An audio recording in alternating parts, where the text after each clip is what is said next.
And we're live. What is up, folks? Welcome back to another episode of the show.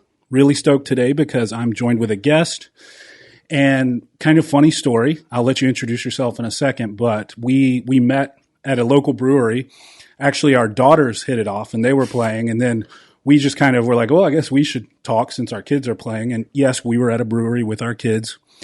And we just started talking, and I was like, man, you should come on the podcast because you were telling me all kinds of really cool things about Bitcoin and related topics and currency and decentralization and all this stuff that was just absolutely fascinating. And then I went on to find out some pretty cool things about you and kind of your approach to all of this stuff. So then it turned out we live like 3 houses away from each other. And so I was like, okay, dude, we're new friends and you're coming on my show. So here we are. And really quick, why don't you just introduce yourself to the listeners and we'll go from there, brother. Yeah. Well, my name's Yearicks. Scoot that. Oh, yeah. I'm Yearicks. I've been in the Bitcoin industry kind of for about 3 years as far as investing. I've done sales and day trading for the last sales for 10 years, day trading for, I guess, about 5-6 years. And recently, within the last, 24, almost so like a year and a half, I've been doing mining, kind of the next step of Bitcoin. I'm at the point now where I'm almost 100%, just a little besides my mortgage and a few other things. All my money is in Bitcoin. So right now kind of made that switch to kind of getting aside from the dollar as it keeps losing value. Mm-hmm. And, kind of the last 8 months really took it to the next stage where I'm completely reliant off of it now. And really quick, sorry to keep reminding you, just bring it about a fist length from your mouth. You're good. It swings, so you can actually bring it closer to you if you want to sit back or whatever. I just want to make sure everybody hears what you have to say. Yeah. So I was intrigued by that, especially when you told me as we were talking, on the night we met, that you essentially don't use US dollars for the most part for anything. And this is the first time I've talked to any human who said anything like that to me. And it really got me thinking personally about, oh, well, I guess, yeah, we don't have to use dollars. It's sort of this paradigm that we've always lived under for the most part, but these days you truly don't. And then, so I guess that's a kind of a good segue to go into, why do you not use dollars? What is the state of the US dollar, and how does Bitcoin kind of play into the whole money game these days? Right. So, a lot of us have always kind of been weary about everything that's going on politically and who's actually in charge and where our money is going. No kidding. So, the problem has always been everybody's trying to identify where the issue is. It's right here. For those who are just watching, or not watching rather, I just put out my little Joe Biden. So, the issue is the central banks are what control basically all the liquidity and where the money goes and how it's funded, everything. From there, we all know that politicians are fueled by a lot of the bigger corporations, and where's that money come from? It comes from those bigger banks and where they let the money go, and the bigger corporations where they have a lot of their everything kind of in ties within the boards and who's on what. Mm-hmm. So it kind of all gets corrupt from that era. The problem is everything that you try to fix, a lot of people keep pumping more money into the government to fix the problems that the government keeps on creating themselves. So in order to fix that issue, you have to kind of fix the money, because the money is where everything kind of has the issue and where it all gets corrupted. So if the government is able to keep printing as much money as they want through the Federal Reserve, which isn't even really federally controlled. Right. It's not even a government entity. That struck me as crazy when I first learned that. And that's a whole other world. Is you have the Federal Reserve is actually basically, I would say, a fraternity of all the central banks. Mm-hmm. So that's who's in control of that, who's in control of the money supply. And that's ultimately where all the gold is held. hostage. So, Right. So with that, I mean, when they control all of the money, all of the gold, which is what used to back our money, now our whole monetary policy is backed by really just the ability to pay back our debts. So, we take on our debt, we pay it back, and that's kind of backed by our military, to be honest. So our clout on the world scene, essentially. Right. That strong arm brings the power. Now the issue is with all that money, it's all been kind of clouded up to the top. So the only way to battle that is to kind of make a new currency that's global, that isn't controlled by one central source. Because all of your money, every transaction that goes to somebody, they say yes or no, and it comes back. To deregulate that, where all the transactions is controlled by the network instead of the actual government or a one entity, that's what would revolutionize everything and basically bring, any ability to battle what we're going through right now. Right. That would be the only thing that we could really do to kind of have some sort of arm against it, if that makes sense. Because essentially, anytime you add more people to the structure, there's more potential for corruption. So with these central banks that you're talking about, obviously there's people involved in corporations and banking and government, and there's all this sort of corrupt overlap between these institutions and influence peddling and stuff. And so true decentralization is a way to avoid all of that, right? And when we were talking before we started recording, you brought up a pretty simple kind of question or concept, and I think it's a cool one to just talk about, because I don't think the average human has probably ever had to answer this question or been asked this question, but like, what is money, right? What is it? If you had to define it, like, what the hell is money, right? This is something we don't even talk about and we take for granted.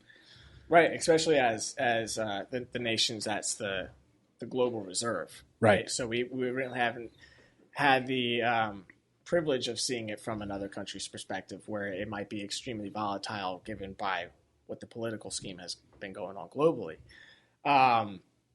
But money typically, basically is the transfer of your energy. Okay. And how you store it, over time. So, and how you transfer it. Okay. So if you do your job right, and you're producing something, and your energy is producing something of worth. Right. So that's where proof of work comes from. So then it's how you store it. So if you do all of that, right, and you store it in real estate, or you store it in the US dollar in a savings account that gets 0.05% interest. Effectively zero. Right. Yeah. Against inflation. That's, they say 6.8, and they get to use whatever metrics they want. It's probably closer to like 10-20% given by what you buy, in reality. So that's getting debased all the time. It's also the best way to store your energy is in a scarce asset. So something that can't get debased, something that they can't produce so much more of. Right. Because, since the beginning of the pandemic, they've produced 43% of the dollars in circulation today have been made since the beginning of the pandemic. That's wild. So any money you had in a savings account getting 0. whatever percent, it's been getting debased not just by inflation, but the fact that they're pumping so much money out there, and that's debasing it even further. Also, pumping all that money out there is also what's helping all the distribution errors and the everybody, the supply or demand is getting off balance by that. So you kind of have two currents going against it right now. Right. And it's a pretty simple concept, right? If you just create more of something out of thin air, it decreases the value of the already existing thing, right? And this is the issue with it's called fiat currency, which is not backed by by an asset or some tangible thing, right? And that's what we've done. We went away from the gold standard. What was it, back in the 60s, or I can't remember exactly. 1971. 71. Okay, is when they ultimately disconnected it. Right. Yeah. And a lot of people don't even think about that. They just think like, this is a dollar is a dollar. It's always a dollar. But the purchasing power of that dollar wavers all the time, right? And in general, over time, it's going down, which is essentially why you have a lot of people like yourself who have decided like, I don't have to use dollars now. And so you've chosen specifically Bitcoin. And I think this is an interesting thing to point out, because yesterday I was texting you about this and I kept just saying cryptocurrency. And you kind of checked me. You were like, well, Bitcoin, not just cryptocurrency in general, because you specifically focus on Bitcoin for very specific reasons. And I was hoping maybe you can kind of outline some of those and contrast it with all these other crazy cryptocurrencies that you see popping up here and there, and kind of give your reasoning behind it. As best I can, as we're going down different avenues. Bro, we're all about going down rabbit holes here. Yeah, no, absolutely. So the best way I can explain it is you have Bitcoin, and it's decentralized. There's not any one point of reference. There's not one person or entity that the government can go and force any change on the code or protocol. Really quick before we keep going on that, what can you just summarize, like, for someone, like, let's assume like my grandmother's listening, right? Like, what the hell is Bitcoin? Where did it come from? How does it even exist? Because to a lot of people, they're just like, they can't even wrap their minds around its existence, right? Because it's not this tangible thing. So can you just kind of give us a Bitcoin 101, like what the hell it is, where it came from, and all that? So basically, Bitcoin came to existence in 2009 in retaliation to what happened in 2008 with the big recession and everything. Yeah. And basically, it was a way to hedge against what the Federal Reserve and the central banks were doing, along with the government, of course. And basically, it's a way to hedge against the debasement that they do. So you have, them printing more money. That the policies basically in 2008 is when they really started pushing the quantitative easing and the money printing and everything that they're doing now. That has basically been pushing the issue. So we never recovered from 2008. This is just pushing it, and we're about to really actually have that crash that we should have had. So Bitcoin was created basically to, instead of having all of that power centralized, where one company or the central banks and their nodes basically control yes or no on each transaction, it's to make it public, where everybody can see everything that's going on. It can't be manipulated because it goes to one source and they change it and it comes back. Because with Bitcoin, it is transcribed to every single node throughout the entire world and verified throughout the entire world. So you can't really change or manipulate any of the information on the ledger. I see. Okay. And it has a fixed supply. That's the biggest thing. So it's been designed to have 21 million Bitcoins throughout its entire existence. So it's mined about 90% of them. It's still going to be mining for the next 120 years. But there's a fixed supply. And that's the biggest thing, is because every civilization that has ever collapsed and whenever countries go towards the fascism and everything, it's always the debasement of the currency and printing more. Way back, what Roman Greek times, what they would do is the coins would have less and less gold in them. Right. And that's how they would debase it, to the point where they weren't worth as much, because they just basically took all the money up and confiscated all the gold and made the coins less gold, which led to collapse, war, and everything that all kinds of stuff. It happens all throughout the world. So something that I've really struggled to understand, and I know that there will be people listening that will hear terms like ledger and nodes and mining, and there's a lot of vocabulary that is like specific to the Bitcoin lexicon. Another is, and it not exclusive to Bitcoin, but another concept that I've really struggled to understand, and granted, a lot of it is because I haven't devoted time to it, but in general, blockchain technology is something that I really don't, I still don't understand. I don't think I get it. Like I truly don't. I've tried to think about, and I think the breakdown is because I'm trying to visualize something that doesn't necessarily lend itself to visualization. So what is blockchain and why is it so important, I guess, to the decentralization of currency and Bitcoin? Okay. Blockchain is another one of those words that is kind of used like crypto. Yeah, just thrown around. Where, I mean, you have a lot of these other companies kind of doing something that's comparative, but it's what they don't have is that decentralization part. Ultimately, they go by proof of stake.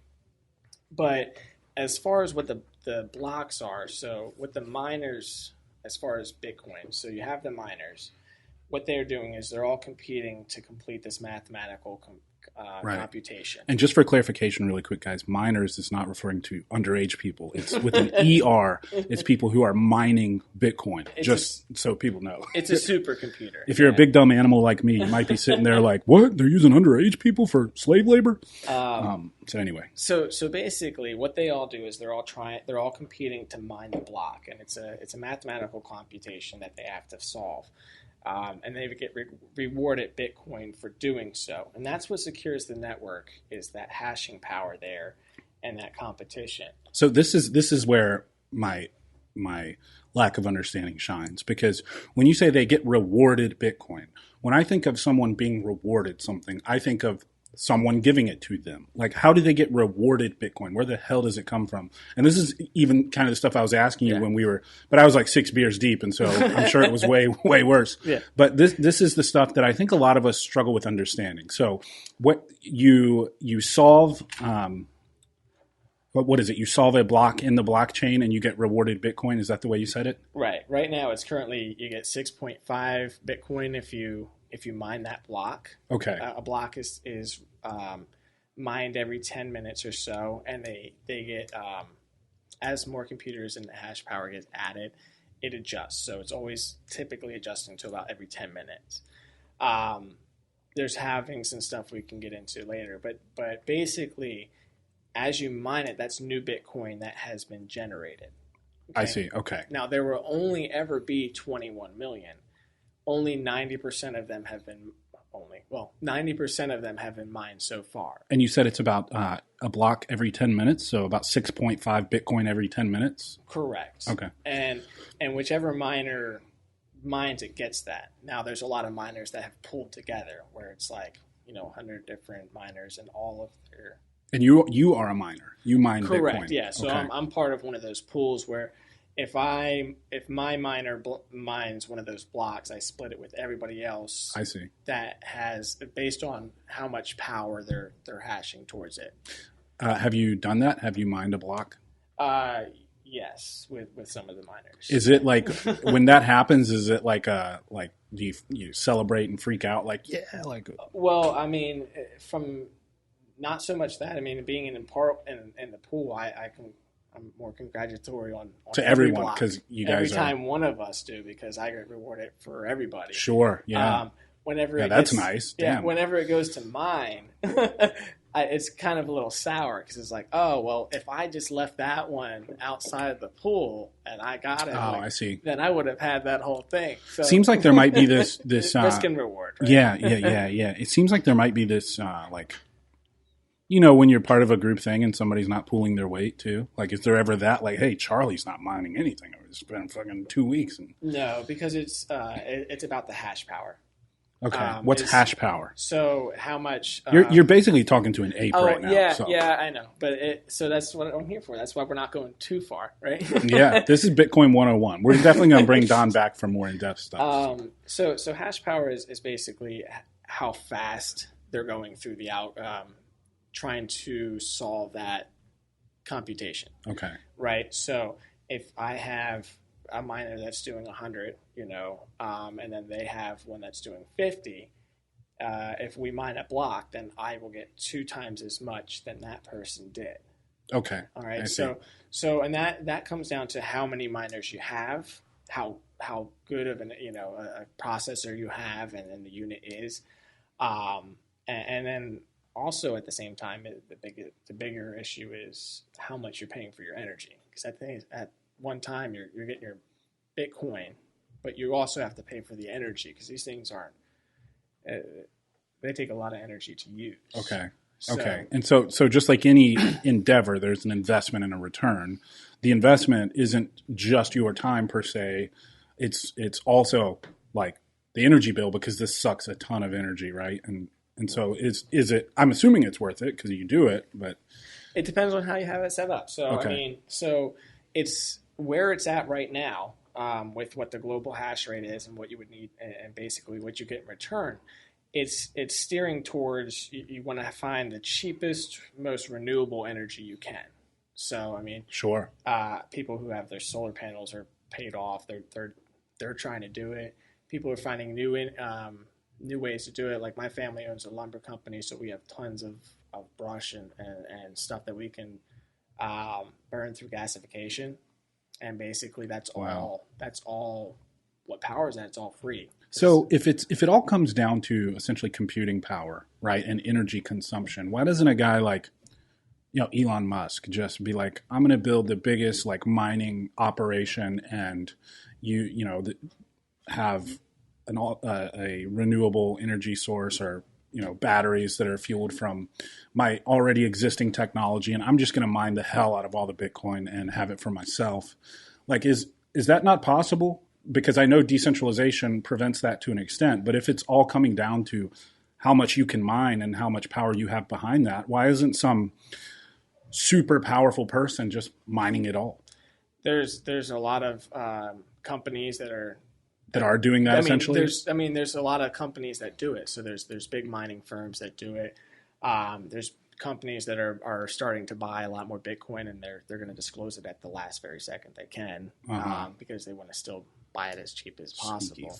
Fucks. The Winklevoss twins own a ton of Bitcoin, right? They've been big advocates for it. Yes, but at the same time, they run Gemini, which is a big altcoin casino, which basically... It's a casino? So, just to go on basically Bitcoin versus the other ones. Yeah. Right, while we're at it.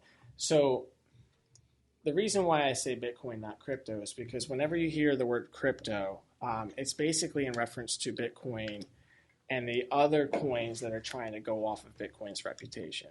Bitcoin's the OG, right? The very first. It is the only one that is decentralized to the point where every single node has to kind of verify what's going on. In order to make any change to the code, which is open source, you have to have 90% of the miners pledge to make that change. Gotcha. So, I mean, imagine...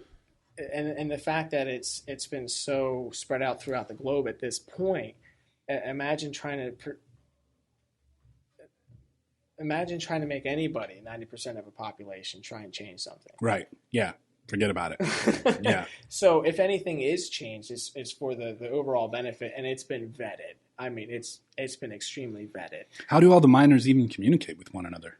Well, I mean, you guys got like a subreddit. Well, I mean, there's many different avenues. A lot of them are anonymous, for good reasons, and we can get into that. That makes sense. And here I am showing your face to everybody. Sorry, well, I'm just a small player in a bigger world. Same, dude. Same.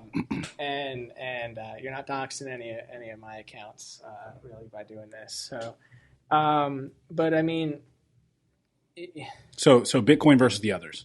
So with Bitcoin, you don't have a central person who you can go and regulate, or a single entity that you can go and really put up against a wall, hold at gunpoint, right. Have the government or the entities we're so fond of, or all the who is three-letter ones, right? Right. Or like who is just subject to human emotion and has bad days, right? So the whole issue is all the other ones have a central point of control, okay? And to have that central point of control, it means it is susceptible to all of the coercion and all of the corruption that we've always been susceptible to. Right. The stuff you're trying to get away from. So it's basically just taking what we already have and replacing it with something that's a digital version of what we already have. It's like a sexier version of the old system. Right. And so you have what I look at all the altcoins as is it's basically another company. It's an organization. It has a central, it has a board. It's proof of stake. So whoever owns the most of it will delegate who's going to be in charge of it and who makes any of the changes. I mean, all you have to do is look at Dogecoin and Elon Musk, and he puts out a tweet and he drives the market completely, however way he wants, or really any non-Bitcoin cryptocurrency, right? Like a guy like him can just move the market, right? And so it's just like the stock market. I mean, in that regard, right? Right. Yeah. No, I mean, just like penny stocks, like I was telling you earlier, how Wolf on Wall Street was, right? It's pump this one up, cool, take that money, and then pump up another one, and then it's always getting replaced by another one, and it's cyclical. And if you're just getting into it, especially how this was with the internet, when the internet replaced everybody didn't know. I mean, people, I wouldn't call myself a Bitcoin expert. I know a ton. But I'm still learning because it's still new to all of us. That makes it exciting too, though. It does. Yeah. But I've learned enough to have enough conviction in it to put all my money in it, especially versus the dollar, which has lost value every day that I've been alive. True. And if I kept any of my savings say I had any from my grandmother or whatever, if I kept it there, it would have been debased to the point where it's not even worth anything that it would have, when it was handed down to me. So it's, when you look at it like that, that's going back to what is money, and you need to find a hedge against everything that's coming up, not just inflation, but they keep debasing it, and they're talking about printing another, 1 trillion, 2.3 trillion, whatever it is. They just print now. money whenever they want to, man. Right, and it's not going to affect inflation, okay? It's not going to affect inflation, but it's debasing. Yeah. So I mean, however you want to brand it. Right. Well, that's the part that annoys me is they'll manipulate language, right? But ultimately, at the end of the day, how does my purchasing power of this particular currency change? Oh, it's less.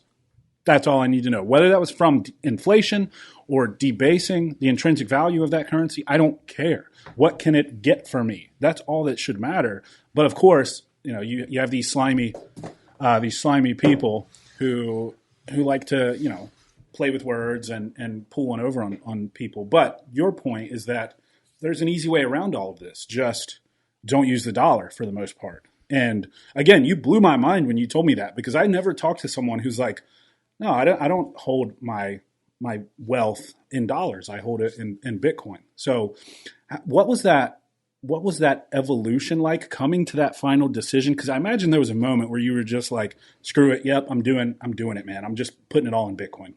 Well, one of the aspects of money is trusting where you store it. Right. So trusting where you store your energy. Like your mattress. That's where I put mine. And exactly. And the supply of it, right? Mm-hmm. So if you store it in, say, cattle, right? And all of a sudden we open up all this land to cattle, and now you can produce twice as much as easily. And now it's been just don't hit that camera. Sorry. Okay. Be careful. And so there's things that you can produce more and produce less of. With this, it's the scarcest asset known to man right now, which would make it the best. That's really true. Bitcoin is the scarcest asset known to man. I would argue that and say common sense is. Can we get a common sense blockchain and start mining that? Because I don't see much of it anywhere. Well, that was kind of a dad joke. Yeah, absolutely. Well, a lot of that, once you start understanding why Bitcoin is valuable, then you start getting a lot of your common sense back. You start seeing the bigger picture. Going down the other avenues with the other cryptocurrencies, I mean, you start getting in the same rhythm of things you've always been doing. You've been trying to get money fast. It's the high time preference. And then what happens is one day you get rug pulled because you're not the one that's in charge. And There's a very small group of people in charge who make the rules, and that's the whole thing with all of the other coins. Ethereum even has people from the WEF, the World Economic Forum, on their board. So that goes into the whole privacy aspect. I mean, you're essentially getting these slimy people who are involved with the central banks in various capacities now getting involved with cryptocurrencies all the same. Right. Yeah. Right. You got world leaders. Yeah. And so the WEF is basically, I like to say it's the Federal Reserves, basically the central banks merging with the political powers. So you have the World Economic Forum, you have the Davos Forum, and those are the big two ones where they make a lot of the decisions that we're dealing with right now. Decisions that, I mean, are surprising to us, but also not. Right. So, and that goes into the whole privacy thing. So all of the governments have some sort of digital identity that they're trying to push. Our government has it actually advertised on our UNICEF government websites where it starts talking about it, and it's basically all what they have already pushed in China. So where you have your digital identity is tied to your vaccination status, like the social credit score thing, social credit score, your health care, your financials, and they can basically turn it on and off. So that's so scary. So we're getting red flags like that here, where they are not printing as much paper because of climate change. And that's going to be the blame for everything, I feel like, since in my lifetime. Yeah. So they're creating less paper, and they're trying to push this CBDC, which is basically Ethereum, but also controlled by the government. So they'll be able. Government always tries to put their slimy fingers in So stuff. here's where the value in Bitcoin comes. Okay. Is the CBDC, right, is going to have control over where you spend your money. If you can spend it on healthcare, if you can spend it on groceries. So like right now when they're saying, okay, you can't go to restaurants, right? What if they also control the on and off button and you're not vaccinated and they just say, no more restaurants. Yeah. It doesn't even work. Yeah. Because they have complete control over that. Now, the next step, the social. So you post something on Facebook. I'm like the first one to go when that happens. They hate me so much. So that's a whole other thing, is why there's anon accounts and what their value is, right? So how else are you going to speak your word to everything that's going on if everything you say gets silenced? Well, if you have multiple accounts from multiple angles that are all anon, one gets shut down. You can still keep on. You can still keep on going. You can still have that network and everything. And it's going to get to a point where if they can turn on and off your money, you got to have that protection, not just on social media, financially. That is so wild to think about, them just turning on and off your money. Like, and essentially, don't think they won't. Yeah. Well, I mean, just look at the tyrannical overreach already with so many draconian mandates and enforcing people to get vaccinated. And if Joe Biden had the power to say, if you're not vaccinated, I'm turning off your purchasing power. You can't get groceries. You can't buy any. I mean, he would do it. He would do it. That is terrifying. And they're shortening the cash supply. So that money is going to go either which way. Now, that's the value is with Bitcoin, I run my own node. I run my own mining equipment and everything. And I have a big portion of it is anonymously. So mining is the best way to get it without it being tied to your name at all. I see. Now, this is something I always think about, and I especially thought about it when you told me you're almost exclusively Bitcoin instead of dollars. Do you encounter issues when it is time to make a transaction to purchase something? Because not everybody accepts Bitcoin as payment, right? Like, and then how would that work in a context where, like, let's say the government does have, omnipotency over using their form of currency? Well, you have Bitcoin.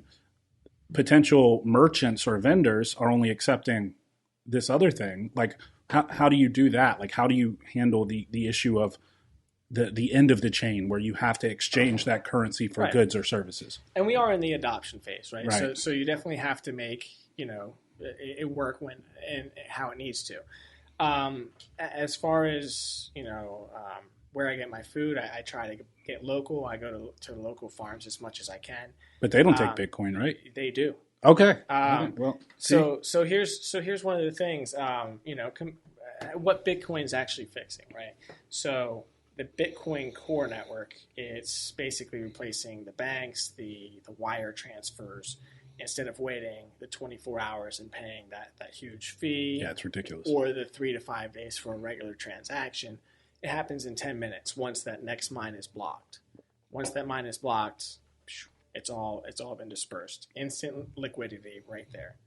And then you have the Lightning Network, which is replacing Visa. Okay, so right now, if you have a small business, you're paying anywhere between 1.3 to 2.4% every time you make you accept a transaction on Visa, maybe even more, right? Depending. Yeah. And then on Venmo, every time you do a transaction, which Venmo is reliant on the Visa network as well, they charge you 1.5%. So it's that 1.3 plus their little buffer too, right? Now on Lightning, you can do that anywhere in the world with like pennies off the penny. So basically, I send you $500, you get $500. You don't even recognize the fee that came out of it. So once that starts getting adopted by all the small businesses, right, they're getting more money. But you wouldn't be sending me $500. You'd be sending me. How is that whatever Bitcoin? Is that how it's quantified? Yeah. So there's points. So there's Bitcoin, right, and then there's Sats, which is basically a breakdown. So that's for Satoshi, the guy who made it. So so there's so much of that. So we're probably going to be going off of Sats. I mean, most of us are now. As it ramps up in value, because it's sucking value out of the Visa network, the bank network, the gold network, right? So as it sucks up all that value, we're going to be going off of Satoshis basically as their like cents or maybe even dollars. Right, because there will be fewer and fewer people who can have a Bitcoin. Right, and that being said, a lot of people are like, oh, we're too late. I can't get a whole Bitcoin. Well, I mean, I'm sorry. If Bitcoin is going to be worth millions down the road, like if you just have a small piece of that, I'm sorry. Like, what are we spitting at? Yeah, exactly. Do you believe? Have you heard this rumor that Alex Jones was gifted like thousands of Bitcoin and lost them? Have you heard that? Might have. I've heard of it. Can you freaking imagine? Oh yeah. I mean, well, early adoption. I'm sure there's a lot of people in early internet days who were given stock or something like that and gave it away, and then all of a sudden it boomed. Well, so with that scenario where someone gifts you, I would guess a wallet with however many Bitcoin in it, is that the proper phrase? Yeah. And you forgot about it or lost it or whatever. Is that those Bitcoins? I mean, are they just lost forever? Is there ever a way to, like, what happens there? Because you can't stumble upon them, you know. So your keys is what you protect with your life, basically. Like you make sure. That's something you keep in your fire case, something, where your birth certificate, things like that. What is your keys? What do you mean? So those are the 12 to typically 24 words that access your account. I see. So basically, as long as you know those 24 words, you will never lose your money. So when you think about it, when economies collapse and you're fleeing the country to another one or something like that, and when you go across customs and they confiscate everything you own, if you were able to store everything you own in 24 words, you're not going to lose everything. Right. Right. So that's part of it. But I mean, that's the most important part is you want to make sure that you're the one that owns your keys and you're not on like we were talking about the Winklevoss, like with Gemini. Because when you're on a custodial account like them, they own your keys. And so if everybody bum rushes them, it's the same as bum rushing a bank. Got it. Where if they don't have the money to give everybody, right. they just close the doors. Right. So that was keeping your keys and making sure you control that is very important. So with let's take this theoretical scenario with Alex Jones, right? Say somebody gave him a wallet with 1,000 Bitcoin in it, okay? And he doesn't have the keys. He's like, he forgot that he even had it or whatever. He, quote, lost it, right? As far as, and you said there's a finite number of Bitcoin that we're going to get to eventually. What is it, 210 million or 21 million? 21 million. 21 million. Are those Bitcoin now that, I mean, nobody has access to them. Nobody knows, quote, where they are. Are they just taken out of the equation now? So it's 21 million it's minus 21 those? Million. But how does someone it's minus those until he figures out his keys. Well, what if he never figures out is my point. So like if I take less than 21 million. Okay. So if I take a briefcase and I put $1 million in it and put it in the wall and I forget about it and lose it, somebody can stumble upon it and have that money, right? But this is a scenario where, I mean, presumably there's probably a lot of Bitcoin out there that like is just out of play. Most of Satoshis. Yeah. Wow. Okay. I'm starting to put it together, man. I'm figuring it out. Can we take a little break? Yeah, absolutely. Okay, cool. All right, and we're back. Sorry about that, everybody. Had to take care of some human bodily functions, but we made it back. So where did we leave off? I forgot. We were going in so many different avenues. Yeah. I think. Oh, I think I was saying like, I finally get it, because I was asking about like if you lose Bitcoin and you can never find them. So you were asking about. We were in a couple different aspects, but we left off is there's only 21 million, and that's one of the biggest things here is we touched on it earlier, is that's what always leads to societal economic collapse is that you didn't have a finite asset to tie everything to, right? And eventually the asset is put to a point where they can produce so much or skew it in a position where the people at the top can corrupt it to a point where you can't even see until it's too late, right? So Romans, World War I, II, all the recessions. Yeah, for all of history, really. It's all tied to changes in what our economy is tied to and what we call money. This is something that kind of basically revamps everything. Think about it like, how Fight Club ended, where they just reset everything. They blew up all the servers. Oh, yeah, that's right. Right? Yeah. And that representation was basically getting rid of that central node, because that central node has all of the power and controls basically who has and what account. And they can manipulate it however they want. They can make as much money as they want. So think about Bitcoin as like Fight Club, only it is the non-violent way of toppling the banks. Got it. So it's basically taking all of that power and leverage away from them. Because right now, if you have your money in the savings account, right, it's getting debased by them just printing more. And they've been doing it like they can't stop since 2008, and they haven't showed any sign of doing it. Yeah. If they were going to stop, they would have already, and they wouldn't have this $2 trillion plan. And they would have already started rising rates and everything this year. I used to be in mortgages, and I was actually studying to do financial advising until I started realizing it was all going to be obsolete against Bitcoin very shortly. So, do you think that we'll get to a point where it's all Bitcoin? I hope so. It is a battle, right? I mean, you're fighting against a power that's been, the U.S. Watch that camera tripod. You just bumped it. Sorry. You're good. You are battling, a machine that's been in power for a good amount of time, right? The U.S. dollar is backed by our ability to pay debt, which is depleting, right? We haven't really been paying it. We've just been raising the debt ceiling. Yeah. Not a really good sign of paying back your debt if you have to keep raising the ceiling every 6 months. Also backed by war. So, not that we have the best naval in the area, but as far as our military, we have a good amount of control to declare the USD as the number one reserve. Yeah, I mean, nobody's going to poke that hornet's nest. So as far as how you're going to defeat it is not going to be through war. It's not going to be through violence. That's not something that's ever worked in the past. And so this is basically a non-violent war where we're taking all the liquidity out of the leverage that they've always been using against us. If you leave your money in a savings account or you have all this debt to them and you keep giving that money with that interest, well, they ultimately are pinning that against you.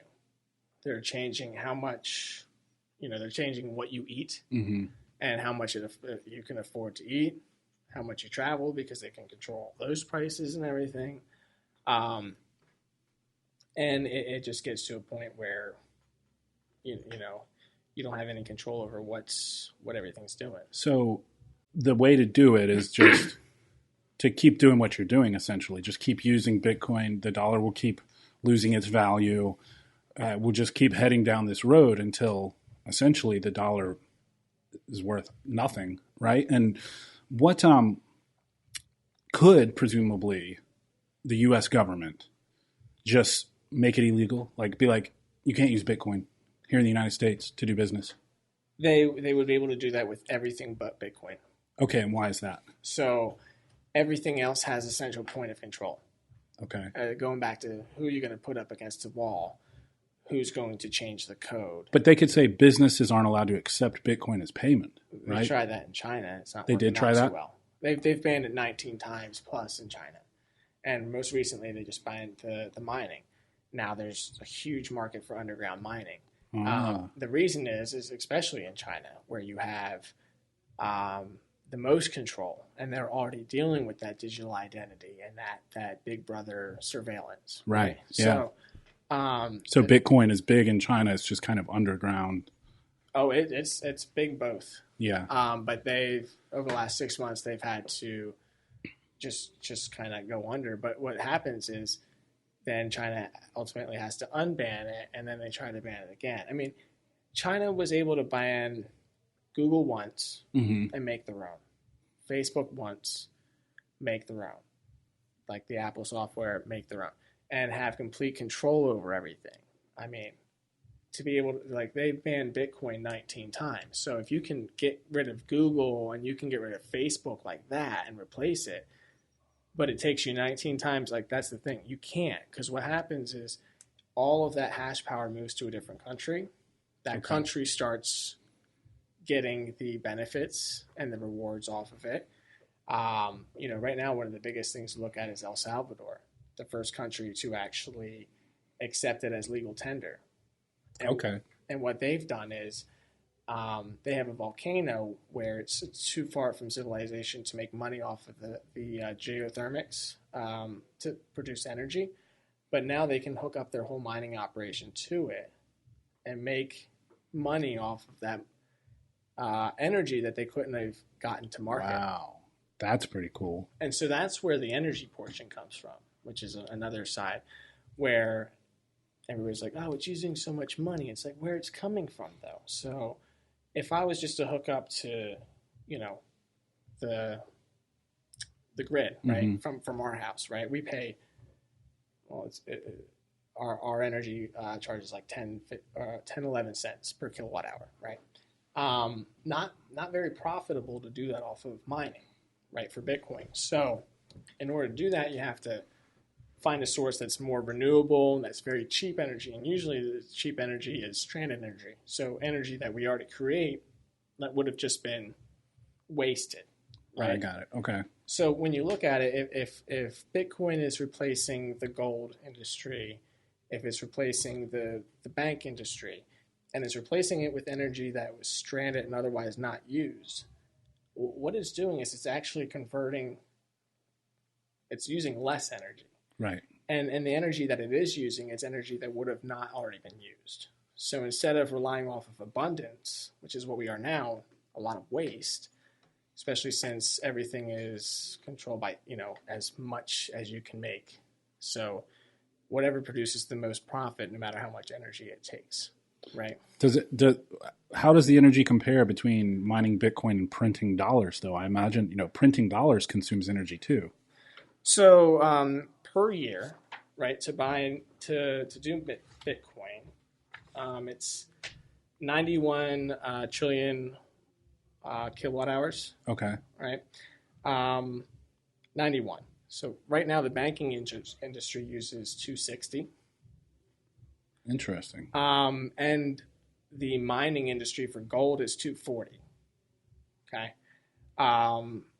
So if you look at that, I mean, those are two industries that they're replacing, along with, the Visa network and things like that. And it's where that is being replaced from. We're also not taking into effect the military aspect and how much energy is used for the military aspect to secure all this. If you think about how much energy is used just to secure the USD, just as the macho, right?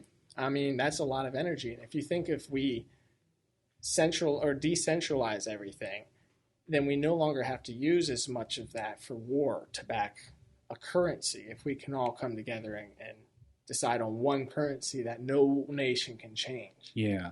What's the general consensus amongst like U.S. politicians regarding Bitcoin? Are there politicians who are very pro Bitcoin, like outspokenly pro Bitcoin? It seems like it might be like a Rand Paul type character or someone. Cynthia Loomis, she's okay. one. Cynthia Loomis. There's more and more conservative ones that are coming.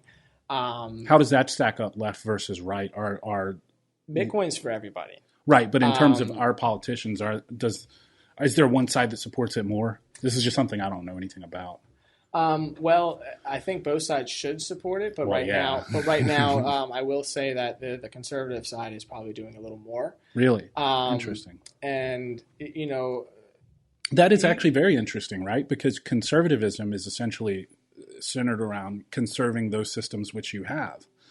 And embrace, and it's been a really weird period of time where the right has essentially become the side that's less restrictive, more open to new things, more embracing of, I mean, certainly holding to some of these core tenets that we've always had, like free speech, right? The left has been pretty opposed to a lot of aspects of speech lately, but it's weird to see that. It's like something I never expected, to hear that the right is more pro Bitcoin, which, I mean, it's a beautiful thing.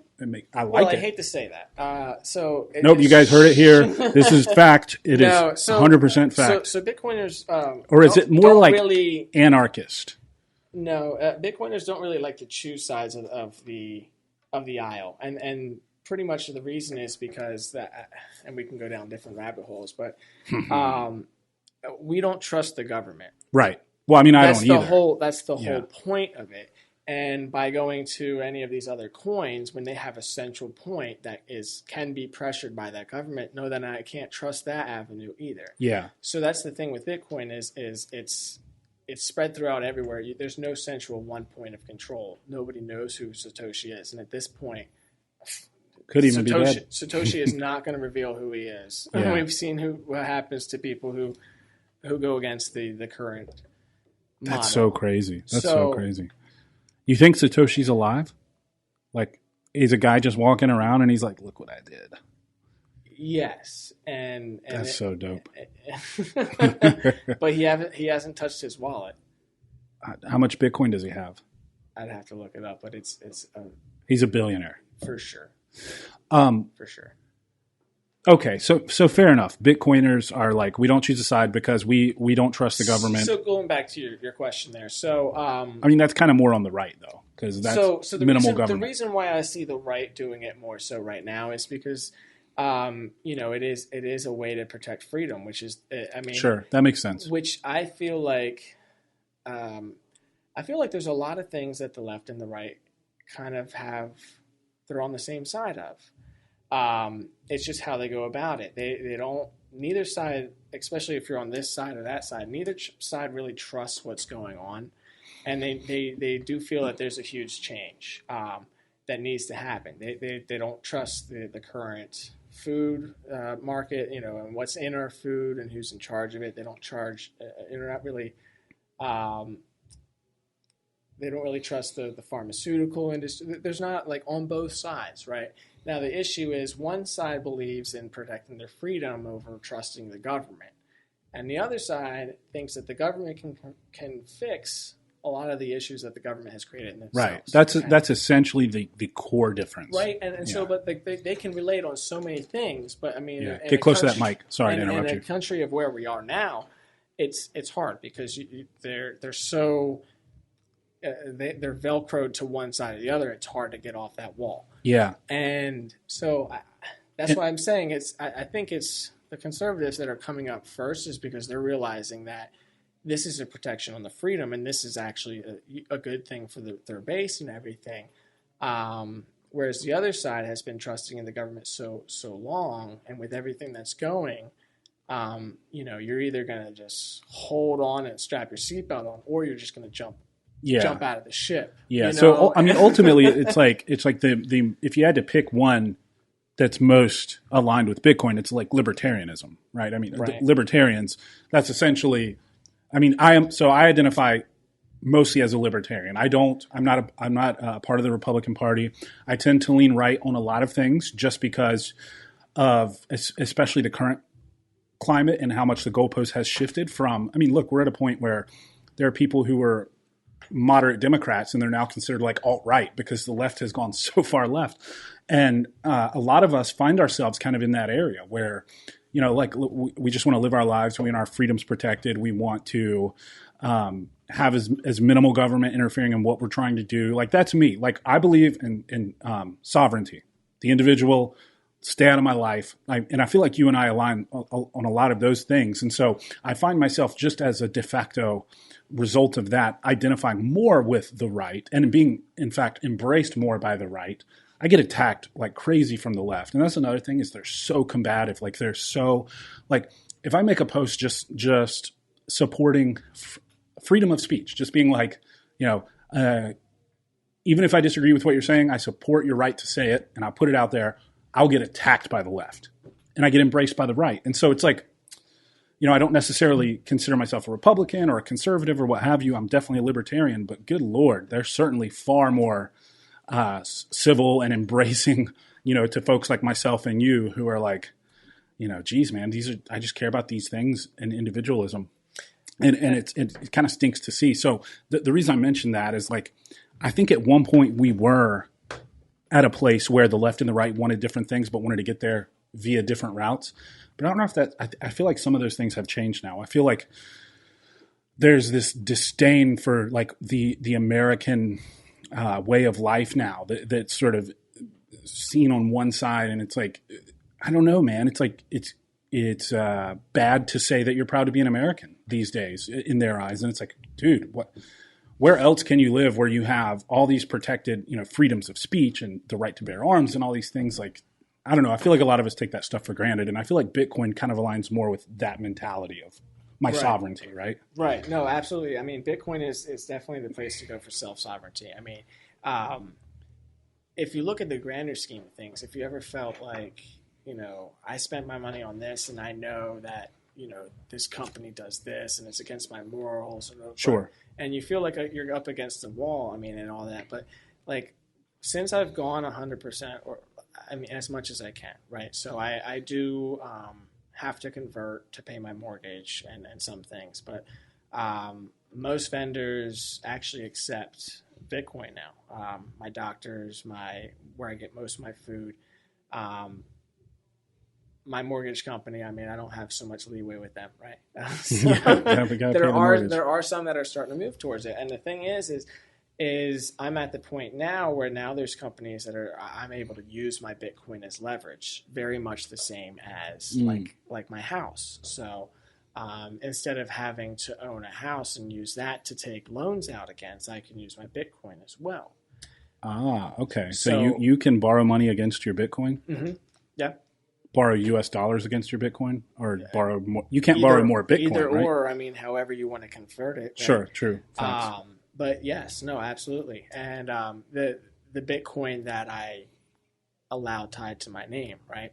So there's non-KYC, which is know your customer. So that's what you get from mining, and if you keep that and you keep it in cold storage correctly, then that's yours. Really, it's not tied to your name or anything. And so, whenever things get turned off or whatever, for whatever reason, that's going to be what's very important and what's going to be valuable, because it's already globally everywhere, right? You can transfer it anywhere with no fees. I mean, compared to Visa, so it's going to be adopted, especially by small businesses, where they start turning off all of their clients' money, right? So all their clients are like, "Hey, I can pay you in Bitcoin, but the government turned off my money because I posted something on Facebook the other day." Is there how does Bitcoin factor into like taxation in America? So there's whenever you do a taxable event. So if you sell your Bitcoin. What about mining it? Is that a taxable event? So depends on how you're claiming it and where it's coming from. So that would be one of those where the emphasis is not to have it linked to your name. Right. Right. Where it's getting mined, what country it's getting mined, how Gotcha. it's if it's getting mined through a company. If you're claiming it through a company, Oh, I see. Yeah, because your mining operation is a business. At the end of the day, when you move it, okay, you will have to pay capital gains on it, right? Now, if you're moving it and you cross your accounts and stuff, that's a whole nother that's a whole nother podcast to get Well, look, to. man, Liz Warren and Bernie and some other folks on the left, they want a wealth tax, so they just want to tax your Bitcoin that's sitting there. Well, and I mean that's another thing is how do you protect your wealth for generations, right? If you have generational wealth and you have it in a savings account where they can just debase your money generation after generation, where whatever you had saved up they can just put to zero. I mean, how do you protect from that? Whether it's taxation or debasement, the government's going to do it. So, at the end of the day, if you can get everything on a decentralized global scale, then you're going to have more leverage in order to be charged correctly, off of these things. Instead of the government just trying to steal all of everybody's assets, just like they did to gold. All of the gold is stored under the Federal Reserve. If you go to move it, I mean, good luck. It's the same thing as everybody running on the banks. They don't have it all. Are companies allowed to pay their employees in Bitcoin? Yeah. So now, if they do that, I mean, you're still getting paid and you're still putting it on a W-2. What happens is they pay you in the dollar and then it gets converted to Bitcoin after that in most cases. Oh, I see. Okay. So it's not. So a lot of people try to look at it as a way to get away around taxes. The best way to do that, I mean, is to. It's not so much getting away from taxes as it is getting your money away from being leveraged against you. Okay. Uncle Sam's going to do what Uncle Sam needs to do, but when they have their hand in every aspect of everything you do, you don't really have any way to protect yourself. Yeah, that makes sense. So we've been going for a while, but I want to at least touch on, before we wrap up, how does someone go about getting involved in Bitcoin? Like, how do they acquire Bitcoin? How do they, Right. So, so the first avenue that a lot of people go through is buying it from a custodial account. So they go to a lot like Cash App even lets you get Bitcoin or whatever. Right, and Cash App and Square, they're actually going to be a big player here very soon with everything that Dorsey's doing. He actually just left Twitter to make the Bitcoin sector of Cash App and Square like his primary focus. But the thing is at the end of the day is when you buy it from them. Oh, did you see where he changed the name of Square to Block? Yeah. Is that kind of like an ode to blockchain? It's basically a slap to all the other coins. He's referencing him changing everything towards Bitcoin instead of just like the cryptos, and that's a big thing that you're going to see here. That's kind of a boss move. No, he's been pretty good to the Bitcoin space because he actually understands what's going on, and as a CEO of both Twitter and Square, he's definitely seen his fair share of how the regulatory actions and how everything's everything's moving. and he's chosen his side of the aisle. Right? Yeah. I was going to answer the question. How you get involved in Bitcoin to begin with. Right. Yeah. Right. So the best way is to own some. Once you own something, then you have conviction in it, and then you start learning more and more and more. Well, how do you own some? How do you get some? Right. So I use, when I get just regular Bitcoin, just either trading money I get from work or things like that, I go to Strike, which is an app. You can buy Bitcoin. It's basically no fees. So if you spend $500, you'll get $500 worth of Bitcoin. Okay. They charge you sats, which is what we were talking about earlier.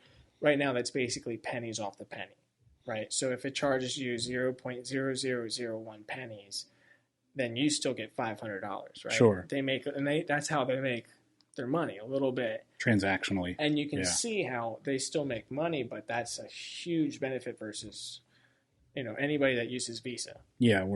So what percentage of a Bitcoin is a sat? I believe it's 100 million. There's 100 million sats in one Bitcoin? Right. Okay. I have to look that up. I think it's either 100 million or 100,000. I always forget that. But so basically, that's how you acquire it. So Strike is who you use? Yeah. It's an app? So if you're just like converting dollars to that, mm-hmm. that'd be the cheapest way to do it. And stay away from any of the apps that really have, if they advertise other than Bitcoin, right? So like Gemini, Robinhood, Coinbase. Those are like the big ones you hear, like Coinbase and right. stuff. And here's what happens is you don't actually own your keys, which is the 24 words. So with Strike you do? For Strike, you can transfer it right to your cold wallet, which is the next thing I was going to get into. Okay. But with these other ones, they don't allow you to transfer it outside of their hood. So it's like when you say you have stock with Fidelity, right? And you have to get permission to transfer it outside and things like that. And what happens with that is if everybody's trying to take all of it out of the exchange and they don't have all that Bitcoin in liquidity at that time, it's the same as running on a bank, right? Yeah. So that's an issue that's an issue you're trying to avoid. And that's an issue that if you do Bitcoin correctly, then you get that benefit. So that's a lot of it is a lot of people don't understand how to make sure you do that. A cold wallet is a wallet that basically takes your money out of the exchanges and everything and puts it in your possession. The only way that you'd be able to access that is with those 24 words, and only you have that or whoever you give it to, right? Mm-hmm. And so that's where you get that self-sovereignty. Along with I run my nodes, so any transaction that goes in and out of any of the wallets I control, I do myself. There's nobody else to say yes or no other than me and where I'm sending the money. Okay. Right. So Strike is where I get a lot of my Bitcoin when I'm buying it, like I have money in my account. Swan Bitcoin's another one, depending on how much you're getting. And the other ones, I mean, they don't have, I really don't know if they can verify they have the amount of Bitcoin that they have sold. Also, they can stop transactions, right? So if they hit a point where like everybody's taking it away from their exchange and they're a trading exchange, right? And they don't have any more to trade, then they're going to stop the trading. Yeah. Right? That cuts everybody off. Like if that's your avenue to trade and everything, you're going to get cut off. And that's a centralized way of, I mean, if the SEC says cut it off, or their creditor, which happened, I think, with Robinhood earlier this year, that's an instance of what could happen, right? It's because they're indebted to somebody, and all it has to do is that centralized control. It just has to put enough pressure to control what and that's the whole point of what gives Bitcoin its value is they won't be able to pressure anybody. They don't know who to pressure. And it's not even like you're pressuring one person. You have to pressure the entire network, right? And if you kill one country, it's like whack-a-mole. It'll pop up into another country. All the miners that actually shut down in China moved overseas, or they moved to remote areas where they're going off of satellites to do it. Interesting. Okay, so if you just want to get started, you got some dollars. You want to turn those dollars into Sats, because probably not Bitcoins unless you got a lot of dollars. Right. You can use one of those that you named. Now the mining thing, that seems like pretty intense, like kind of next level. How did you get in? What does that entail? How did you get involved with that? So right now, with mining, it takes, you really need to find a good energy source would be the first point. Right now, it's harder to get into mining than it would have been like 3-4 years ago, Mm-hmm. right? And that's because as we go forward, the hashing power goes up, and then you need your machines require more and more energy. With that, I happen to have a source of energy, through my family that gives me next to nothing energy. So I don't have to pay per kilowatt hour.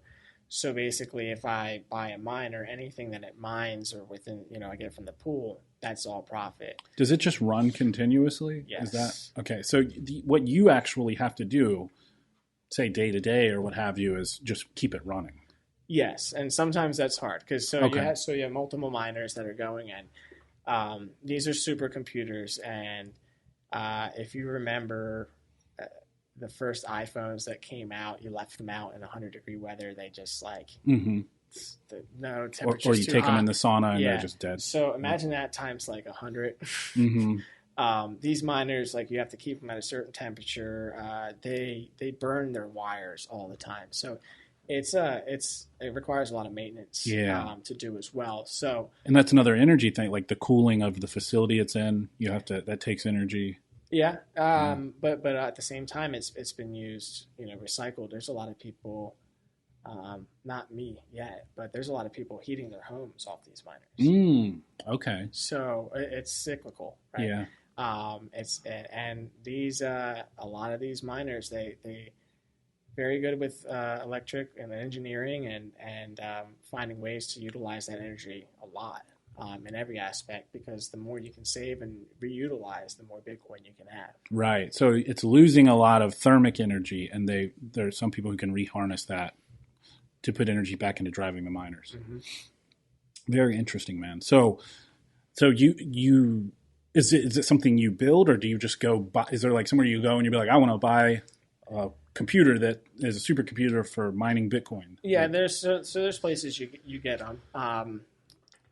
Most more untrustworthy than some, so you kind of got to do your research, right? Because if you're just buying stuff from overseas, you just have to make sure you're getting it from a trustworthy source. And if you're getting it used, you know how long it's been used, right? Because the shelf life isn't that long with some of these. My recommendation is really, if you're just getting into it, don't worry so much about the mining. yeah. I was just, this is my curiosity. No, absolutely. Yeah. But just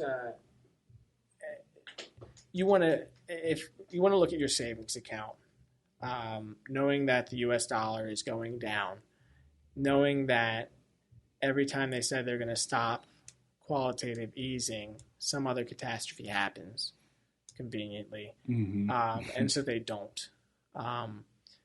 And just know where you're putting your money. So, if you have a savings account and you're able to move your money and not look at it for a year or two, because Bitcoin goes up at least 170% year over year. After 2 years, it's a lot easier to hold. The more you look at it, I mean, it does have fluctuations. So you have to look at it from like a savings.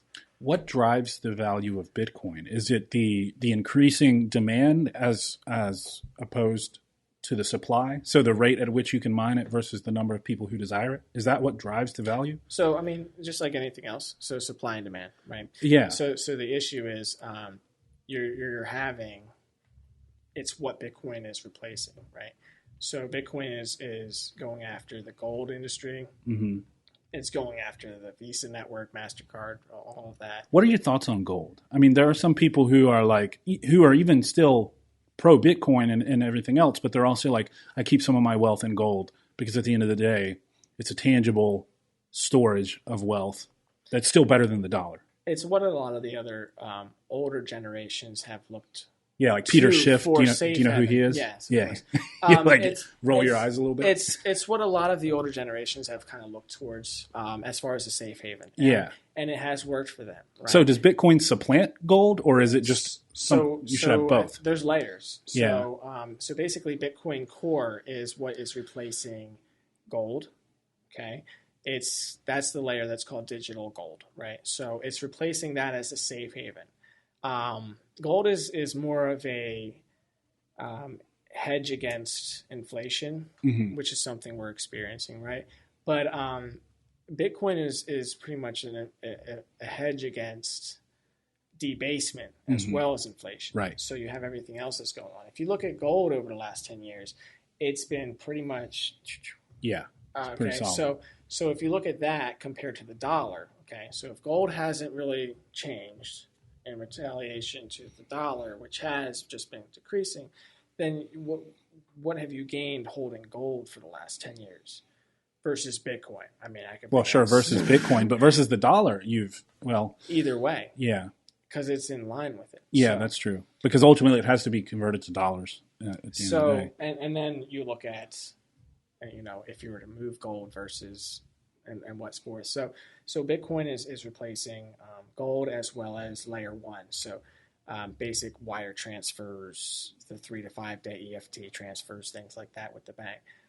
Layer two would be Lightning, which is instant transfers, instant verification, right? And no fees versus the Visa network. Also, no remittances, none of those extra regulatory hurdles that you just cost you more, especially for countries that have been debased to the point of hyperinflation. Do you think banks as we know them will be obsolete one day? Because that's where this has to go, right? You're not going to start keeping your Bitcoin in banks. So that's very wishful. So is thinking that it'll only be nothing but Bitcoin one day. But if it is, then there's no banks, right? I believe Bitcoin will be the main global currency. But then what's the role of banks? But you're also going to have the fact that these banks are going to own a good portion of it. Okay. They're going to be very late to the party, like what they already are, but they are going to have that. And that's the issue with all of these, the CBDC and all of these other coins, is that's where they're trying to steer everybody towards. Right. Okay? Because they're late to the Bitcoin party. Right. But don't get me wrong, they're still there. And they're still going to try and manipulate, and they're still going to try and take control as much as they can. And there's no possibility, based on the transparency of the technology and how there is essentially visibility to all miners in the network globally. There's no possibility that like some central bank could be like shadily running a mining operation trying to accumulate Bitcoin without everybody else being aware of it, right? Correct, because this is something that's an open network. So, right, exactly. So we can see exactly what the hash power is, how much is producing. We can see where it's coming from. So they can't be like quietly accumulating it. Yeah. We can see it, and even if and they look at the scenarios if they were to make a super like super computer like they've been talking about, even if they did, what they would do is within 10 minutes it would be recognized what's happening. And then what happens is the network is so vast and so globalized and decentralized that the rest of the nodes will catch up on it. The system may be lagged for maybe 10, 20 minutes, but what would happen is the rest of the nodes will invalidate whatever just happened. If it was like an attack. I mean, so if you but if you want to be a miner, can the rest of the miners say we don't want you to be a miner? No. Okay. I'm just making sure I understand. But no, there's nothing. So that's another thing with a lot of the other ones. I was just reading some of the other coins. They require a license, so you have to buy a license to run a node. On Bitcoin, I don't need a license. I don't even need to put my name on the node or anything. I just need to get the node, put the open software on it, make sure it's, the code that would be accepted. And from there, it will pair with other nodes. And while it's pairing, it's basically taking every single Bitcoin transaction that's ever been made and putting it on my node while verifying with all the other nodes. So Wow. it's basically like it copies everything instead of Visa where everything is on their servers and their servers only. How many miners are there globally? I'd have to look it up. There's a lot. like millions? Yeah. Probably? Yeah. Well, yeah, I mean, and there's just so many. I mean, because you also have the older ones that, if any of them are still up and running too. And still the rate is consistent at a node per 10 minutes? Or a block per 10 minutes, rather? So it adjusts. Okay. So the algorithm and the code behind it, it adjusts. It's called a difficulty adjustment, which it does every so often based off of the blocks. So once it hits a certain block, if it's like, okay, the average was 6 minutes, this last block, once it gets to the difficulty adjustment, it'll adjust so that it gets very close to 10 minutes. So it can be faster, but the way that the coding is done is it will adjust. And the reason why it does that is that so that the coins are released on the schedule that it's supposed to be. There's a 4-year schedule that it goes by, and there's increments, and that's why only so much can be mined. So basically by 2140 is when the last Bitcoin would have been mined at that point. So there's a direct relationship with the number of miners and how frequently a particular miner can get a block, right? Because the rate keeps getting adjusted. So as you increase the number of miners globally, it becomes less and less likely that you're going to, right? Because so like if you extrapolate it back, right? If there's one miner globally, that's it. They're the one getting it every 10 minutes. Right? You add 2, that halves the probability, right? Mm-hmm. That you would in 10 minutes. So as people keep increasing globally, so that makes sense. That's why the difficulty adjustment would have to say, oh, hold on. Now we've got this many. We have to. Interesting. And that goes to the whole something that we didn't get too much into is the proof of work aspect of it. Is when you're trading your energy for something, mm-hmm. and you want it to be backed by something. Okay, that's what you're getting backed by. You're getting backed by that hash power and what it goes into actually create that value of that Bitcoin and what it takes to actually get the Bitcoin. Mm-hmm. So it takes a lot of energy. I mean, and that's what you're trading for. So it's the security. You're trading your energy for anonymity, for privacy, for the ability to compete against debasement and inflation, and to basically have the upper hand versus everything that's happening right now. Because the dollars that we hold in our hand now there's no way we're going to have more control over it tomorrow. Right. We've already lived through that our whole life. I haven't gone a day the next day thinking I had more control of it than that day before. Mm-hmm. And the way everything's going, I mean, I couldn't expect anything different to change. That makes sense. All right, man. Well, we covered a lot of things. Hopefully this was insightful, especially if someone's new to it like me, trying to figure out how the heck I even get involved. I definitely want to bring you back because I feel like there's so many things we can talk about. I wanted to talk about NFTs. We didn't even get to that. And I know you have feelings about the NFT world. But let's wait. Let's table that for the next discussion, and we'll get you back in here soon. But man, this was very insightful. I learned a lot, and as the listeners can probably tell by my questions, I don't know much about this world, so I was really interested to have you on, and I'm grateful for your time. And we might as well do this because I usually do it with every guest I have, even though I'm definitely going to be bringing you back. But if you could give one piece of advice to young people today, 18 to 24, 25 years old type age range, or even if you could go back in time and give yourself at that age some advice, what would that one piece of advice be? Buy Bitcoin? Don't trust, verify. Boom. Perfect. Yeah. That's actually one of the sayings we kind of have within the Bitcoin space. And it has a lot to do with everything that we're doing now. If you trust everything you hear, especially if it's coming from the TV, or from a central point, you don't really understand what's going on. Right. And how much influence there has been on that information from all sorts of different places. The more you trust, the less you'll research for yourself. The less you research for yourself, the more, everybody questioned where everything went in 1933. And they questioned how that happened with Nazi Germany and everything. And it was because people didn't verify, they trusted. Mm-hmm. And if you get to a point where you're just trusting everything and not verifying, yes, it will go right under your feet. Boom. I love it. Let's end it there. Don Yearicks, man, thank you so much for your time. We'll get the girls together to play soon. And yeah, absolutely. We'll bring you back on the show. And until next time, my listeners and viewers and everybody out there who I'm extremely grateful for, keep your minds free.